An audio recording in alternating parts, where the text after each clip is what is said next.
Happy St. Patty's Day! Today is March 17th and it is St. Patrick's Day. I myself am half Irish. My great-great-grandparents immigrated here from Ireland. They started the first school in Raton, New Mexico, and my mom and my grandmother are Irish. Our surname is O'Connor. So yeah, I'm half Irish. This is a great day for me and my family, and I want to do like top lucky plants today in theme with St. Patty's Day. So what I mean by my top lucky plants, these are plants that are so lucky because they narrowly escaped death. I or someone or something almost killed all the plants I'm going to talk about, and I'm going to give you a little backstory and how I saved them and whether or not they made it. Some of these plants are hiding in their recovery spots. I will be inserting pictures of these plants so that you can see them and some footage of each plant so you can take a look at them, but I did not take them out of their places today. They were either buried in my Millsbow and still recovering, not rooted yet, or just generally unable to bring them to myself, in other words.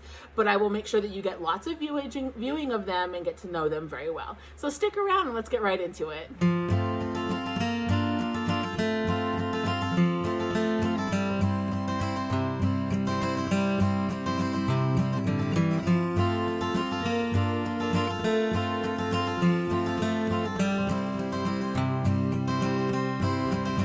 Okay guys, let's get right into the stories. So today we are going to talk about a few plants that almost died.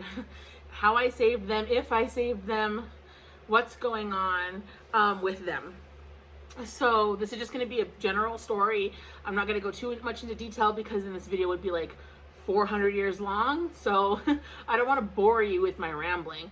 I did not take the plants out of where they normally live. I will insert footage of them. I will insert pictures of when I got them, what they looked like, things like that, so that you can see what I'm talking about.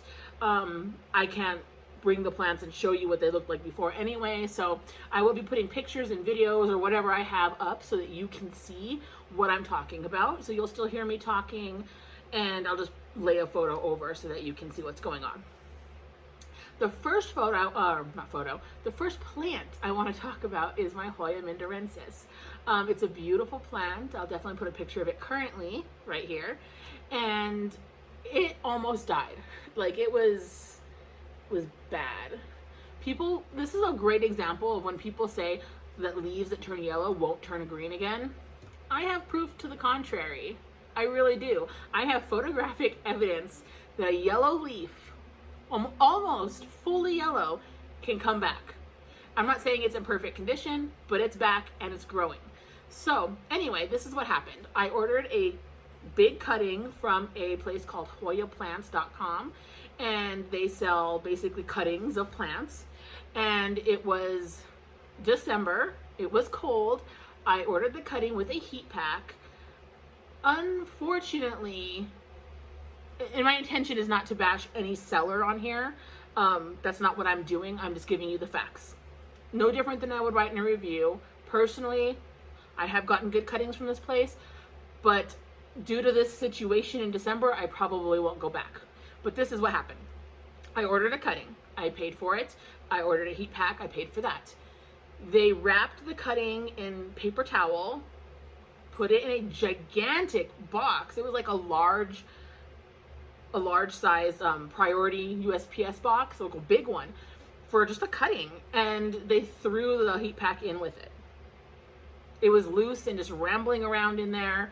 The cutting was only wrapped in some paper towel, and then they put some, they filled up the box like maybe halfway with packing peanuts. So if you tossed that box, it would just be like flying all over the inside. It was not well packaged. I'm sorry, it just wasn't.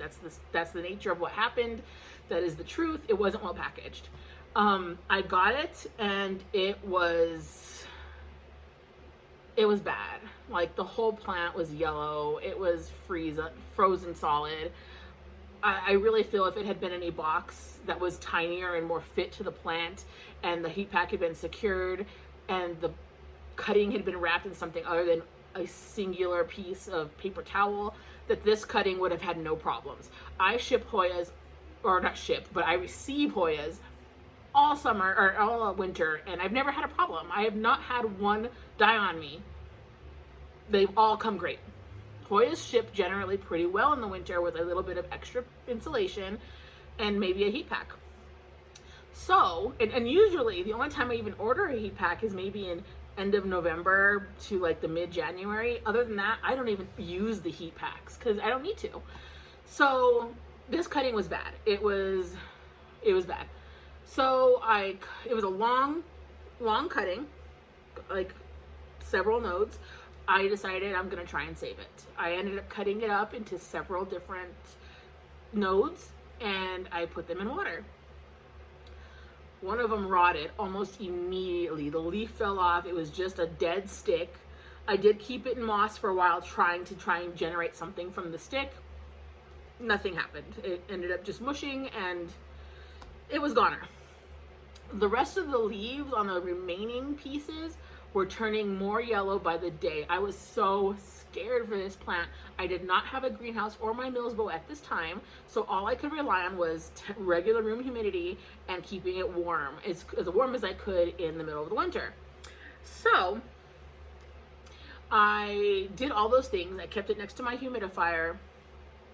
Nothing, absolutely nothing. It was doing nothing for me in water. It wasn't producing roots at all. It was turning yellow more and more by the day.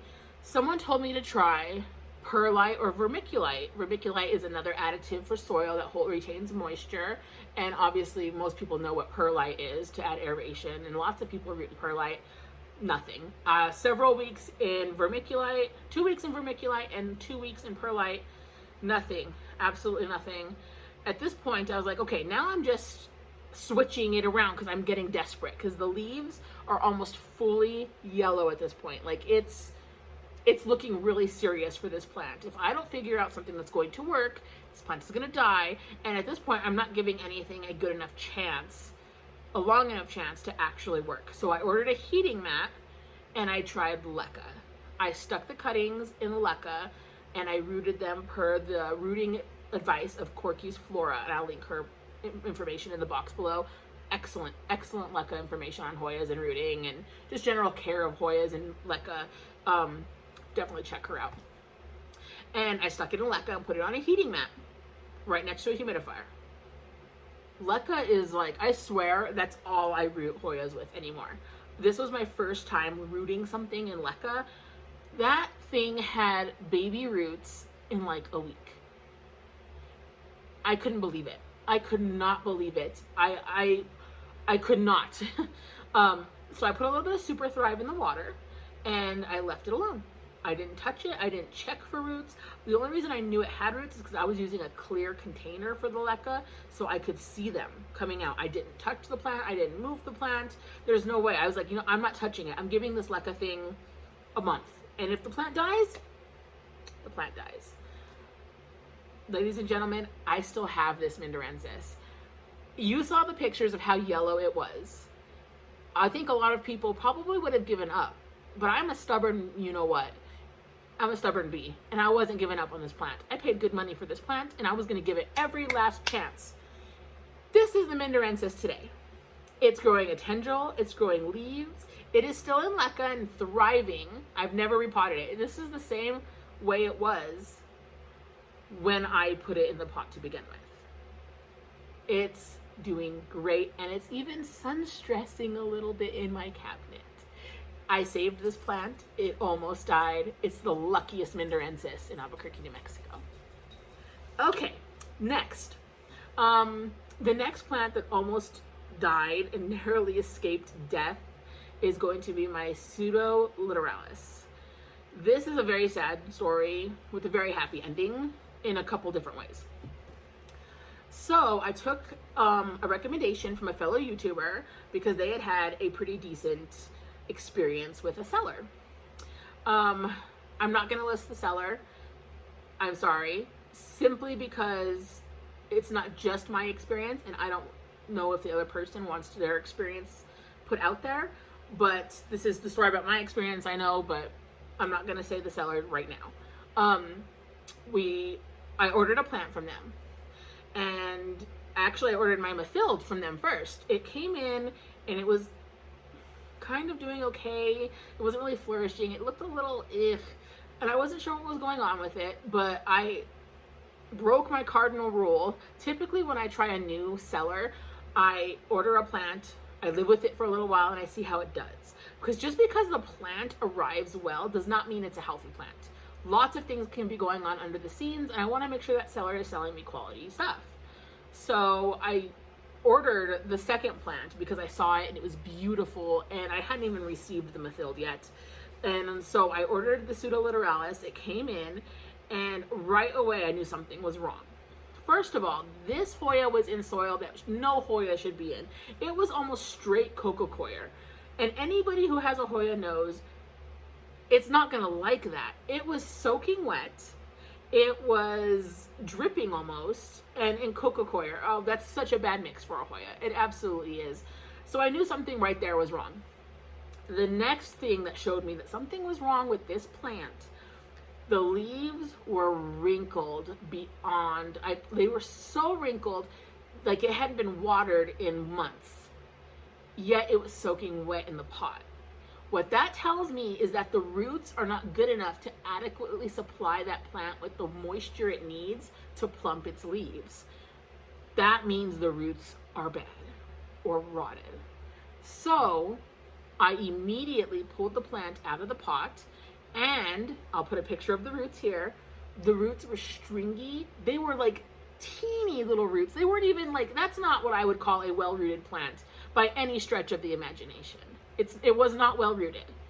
And it was really sad because it was a beautiful plant. And it was so dehydrated, and the roots were just crumbling. And you know how when you pull on roots that are rotted, you just get that string left, and all the like the outside of the root just comes off in mush? That's what was happening. It was bad. So I messaged the seller, and just a little excerpt here. I don't like confrontation. I don't like to argue with people. Half the time when I get a bad plant, which is not a good practice, I know, but I hate confrontation so much that half the time when I get a bad plant, I just chalk it up to a learning experience, and I don't even message the seller. I'm just like, I don't even want to discuss it. I don't want to talk about it. I got a bad plant, and I'll never go to them again. And that's the end of it. Well, I messaged the seller at the behests of my friends who were like, that's not right. Message them. So I did, and they told me it was my fault. I should have left that plant alone for at least 3 weeks in the soil that they sent it in, which was perfect for their Hoyas. And that I'm the one that was killing this plant by pulling it out of the soil, and that's why the roots were rotted. I have had the plant for maybe 30 minutes at this point. I pulled it out of the soil because something was clearly wrong with the roots. Why else would a plant be completely wrinkled and dehydrated when it's in a soaking wet pot? If I had left it, it would have died. And the proof of that is my friend who ordered Hoyas from them left it like they said. He contacted them, said he thought something was wrong. They said to leave it alone. His plant died. He left it in that soil like they told him, it died. If I had left that plant in there, it would have died. Well, I insisted because I paid a pretty penny for this plant. I paid $68 or $70 for this plant. And it was on death's door when I got it. It was shriveled. It had no root system. It was in soil that did not in any way, shape, or form fit the type of care for that plant. So I told them, no, this is not right. The soil's not right. I was trying to be as nice as I could, and they were like, well, we import these all the time, and we have never had a problem. And I was like, but I know someone who's having a problem. So that can't be true. I bet you were not the only ones that have had this issue. I have over 100 Hoyas at this point. I know what I'm doing to a fairly good degree. This isn't right. So I said, you know what? Fine. I'm going to just chalk it up to a loss. I'm going to keep this plant because at this point, if I sent it back, it wouldn't make it. There's no way the plant would make it. I said, I'm going to cut off what roots, stringy little rotten roots it has, and I'm going to water, take care of it myself. I'm going to try and grow it. This was probably in January. They said, well, you know what? They came back a little while later after they'd probably thought about it a little bit and told me, you know what, let us send you another one because we do feel like maybe we had something to do with this and it's only fair. We won't give you a refund, but we'll send you another plant. And I said, okay, if that's the best you can do for me, and I'll take what I can get. Turns out they did not have another pseudoliteralis. They only had a Biakensis, and I was fine with getting that in exchange. This story isn't about the Biakensis. I'm just letting you know what the resolution was. That one also did arrive with root rot, though, and I saved that one as well, but it wasn't nearly as bad, so it didn't make the list. That plant that I got probably almost 2 months ago now still doesn't have roots. It is lived in a moss propagation box, and I recently, 2 days ago, took it out of there and put it in leca in my Millsbow. It's my last chance to save this plant. The leaves and everything have rehydrated, which makes me think that it will work. It will go ahead and grow some leaves or some roots. I'm very hopeful for the high humidity and the leca and just the general atmosphere, the almost 70 to 80 degree temperatures in my Millsbow, that it'll start to put out roots and it'll be good to go. I'll put a picture here along to go with all the other pictures I've already shown you of what it looks like today in my Millsbow cabinet. It was originally 2 stems when I got it in the pot with lots of leaves, and this one stem with 3 leaves is all I have left of it, and it still hasn't rooted. I'm not saying I don't make mistakes. Maybe I shouldn't have taken it out of the pot just for argument's sake. Maybe I should have just let it run its course, and then, but at that point I'm like, in 3 weeks when it dies, are you still going to take care of me? At that point I've had it for 3 weeks. You're going to say, well, you've had it for 3 weeks. I still don't regret my decision to unpot it, because I think the only reason I still have the plant at all today is because I did that. But, you know, no one's perfect. I am willing to admit that sometimes I make mistakes in caring for my plants, in unboxing plants, and shipping plants, and what have you. I'm not perfect, but I do stand by unpotting it immediately. I know a lot of people might not have done that, but I do feel like that's what saved this plant that day. Let's see. Let's go ahead and talk about my neon pothos. So, I really wanted a neon pothos. I thought the bright green leaves were gorgeous, gorgeous, honey. They're beautiful. So, I looked on Etsy, because we were in the throes of COVID last year. I think it was like August. Don't hold me to it, but I think it was August. And we were in the throes of COVID. I did not want to go into any stores. We were supposed to be staying home as much as possible, so I thought, I'll order one online. I found this shop. I don't even remember the name anymore. It was Jacqueline's Garden or Jacqueline's Jungle. It was on Etsy.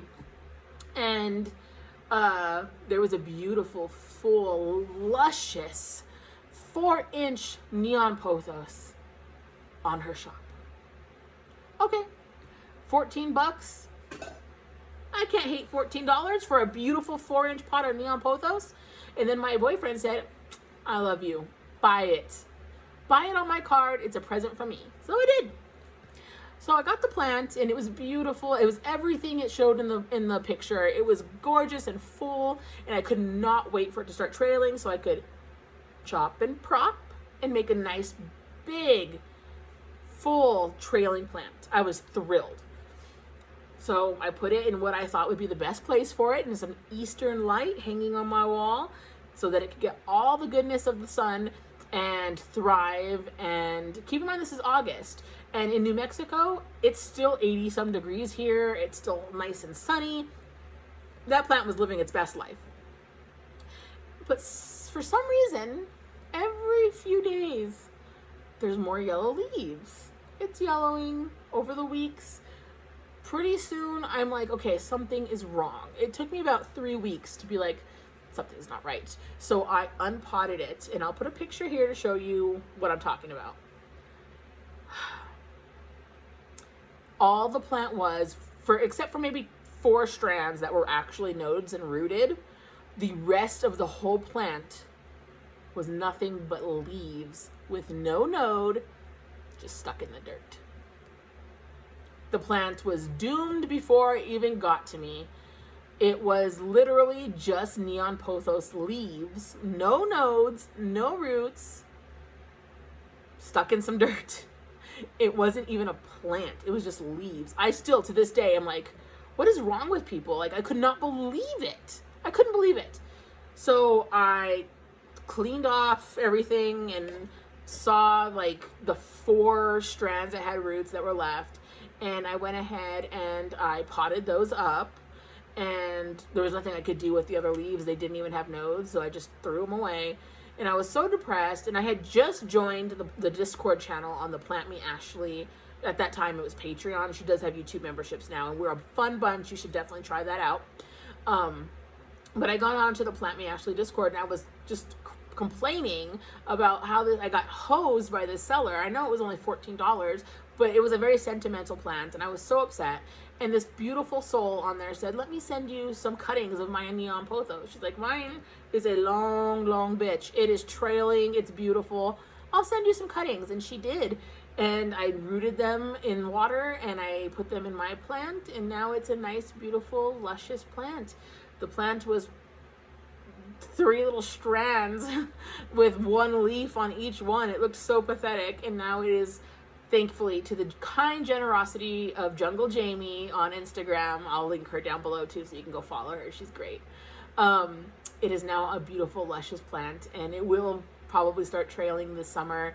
And I could not be more thankful and more blessed in this universe to have met such a kind soul. We became friends. We talked periodically, and she's just great. And that plant means even more to me because now a dear friend and my boyfriend contributed to giving me such a beautiful neon pothos, and I love it so much. And yeah, it was great. But yeah, those are 3 lucky plants that have narrowly escaped the throes of death.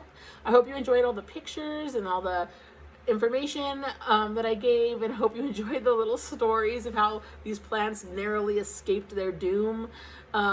If you like this kind of content, and if you want to give me another shot, I'm still getting used to this, but I am becoming more comfortable as time goes on, and I'm getting new equipment soon, and I'll have a better background that's more planty soon, I promise.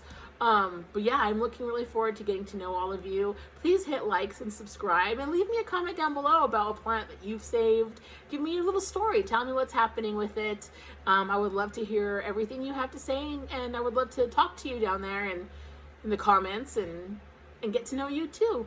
Let me know what you think. Anyway, bye. Thank you.